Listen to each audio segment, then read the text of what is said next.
Salut à tous, bienvenue sur ma chaîne. Aujourd'hui, on parle d'un scrutin électoral décisif pour l'Afrique de l'Ouest. Près de 9 millions de Béninois se sont rendus aux urnes ce dimanche 11 janvier, mais voilà, il y a un détail qui change tout. C'est une élection sous haute tension, un mois seulement après une tentative de coup d'État déjouée. Alors, qu'est-ce qui se passe vraiment au Bénin? On décortique ça ensemble. Avant de parler des législatives, il faut comprendre d'où on vient. Le 7 décembre dernier, un événement qui aurait pu faire basculer le pays. Des militaires mutins, menés par le lieutenant-colonel Pascal Tigri, lancent une attaque coordonnée contre le président Patrice Talon. Ils annoncent à la télévision nationale qu'ils prennent le pouvoir pour restaurer la cohésion nationale. Mais voilà, les forces loyalistes réagissent immédiatement. Les affrontements sont violents. Des hélicoptères survolent Cotonou. Le Nigeria voisin intervient militairement à la demande du gouvernement béninois. Des frappes aériennes, des troupes au sol, des heurts devant la résidence présidentielle, au final, en quelques heures, le putsch est mis en échec. Pourquoi c'est important pour notre histoire? Parce que le Bénin, c'est une des démocraties les plus stables d'Afrique de l'Ouest depuis 1991. Pas de coup d'État depuis 53 ans. Et là, soudain, ça vacille. C'est rare, c'est grave, c'est impactant politiquement. Le leader du putsch, Pascal Tigri, prend la fuite. Environ 30 personnes sont arrêtées, notamment des opposants politiques. Des mandats d'arrêt internationaux sont émis. Et surtout, le président Talon annonce qu'il maintient le calendrier électoral. Alors, certains auraient pu penser, ok, on repousse les élections, on sécurise le pays d'abord. Non. Talon dit, non, on vote. Et on vote maintenant. C'est une décision politique forte, mais aussi risquée.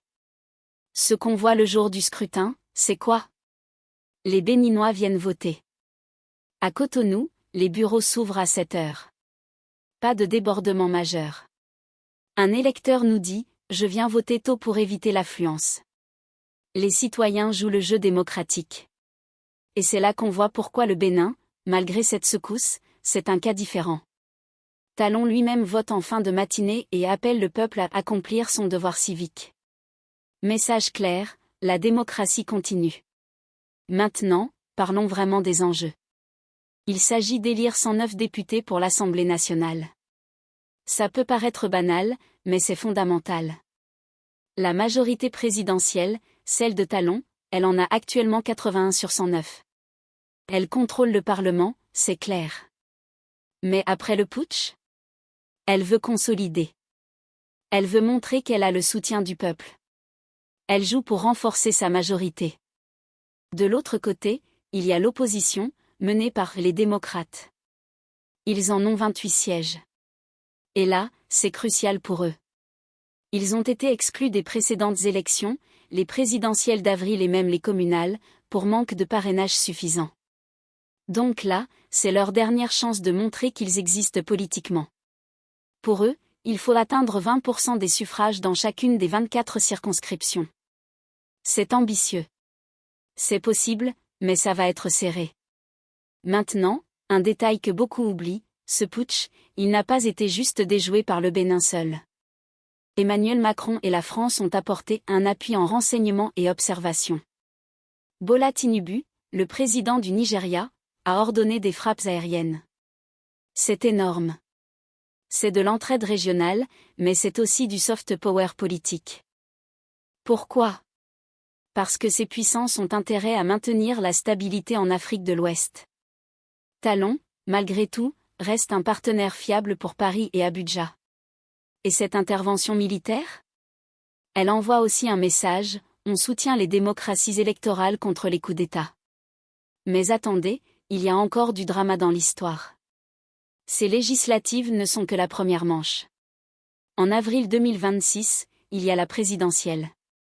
Et c'est important, parce que Talon achève son deuxième mandat. Il part. Fin de l'histoire pour lui. Alors qui sera son successeur? Romuald Wadani, ministre des Finances sous Talon, apparaît comme le grand favori. Paul Nkpé, du parti des Forces Cori, est son principal rival. Mais voilà le truc, si la majorité perd aux législatives, ça change la donne présidentielle. C'est lié. C'est stratégique. Et d'ailleurs, juste après ce putsch raté, plusieurs opposants, dont le fils de l'ancien président Thomas Boni Yayi, ont été arrêtés. Talon accuse des autorités politiques et militaires étrangères d'avoir manipulé les putschistes. Il parle de gens en quête de privilèges perdus. Message ? La lutte pour le pouvoir est féroce. Un élément à surveiller, la participation électorale. Les précédentes législatives, c'était environ 30% de participation. C'est très faible. Pourquoi ? Fatigue électorale, manque de confiance, ou simplement la vie quotidienne qui passe avant la politique. Mais cette fois, avec le putsch, est-ce que les gens vont être plus mobilisés ? Ou est-ce que, au contraire, la tension va les tenir éloignés des urnes ? C'est une vraie question. Donc voilà, en résumé, le Bénin vient de vivre une secousse sismique politique. Un putsch manqué. Un pays qui refuse de plier et qui dit « on continue, on vote, on respire à la démocratie ».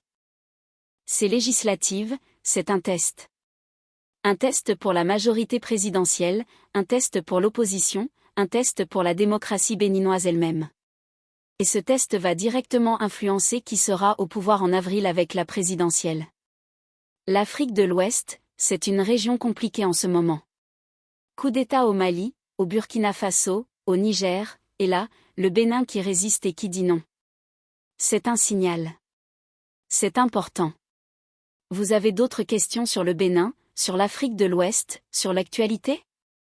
Mettez ça en commentaire. Abonnez-vous pour ne rien rater de mes vidéos sur l'Afrique.